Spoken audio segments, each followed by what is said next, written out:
আসসালামু আলাইকুম, I am Mustafiz. আজকে আমি আপনাদেরকে দেখাচ্ছি রাজশাহী রেলওয়ে স্টেশন। অনেক সুন্দর একটি স্টেশন আপনারা দেখতে পাচ্ছেন। আজকে আমি স্টেশনের আশেপাশে এসেছি জাস্ট একটু বেড়াতে। আপনারা দেখেন খুব সুন্দর দৃশ্য, ফাঁকা, অনেক সুন্দর ফাঁকা একটি স্টেশন। একটু বেলা হলেই অনেক গ্যাঞ্জাম হয়ে যাবে, তখন এগুলোতে দাঁড়ানোর কোনো সুযোগ থাকে না। দেখেন অসাধারণ দৃশ্য।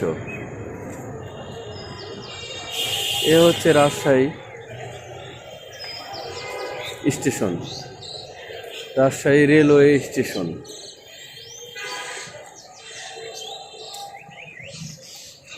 আসসালামু আলাইকুম।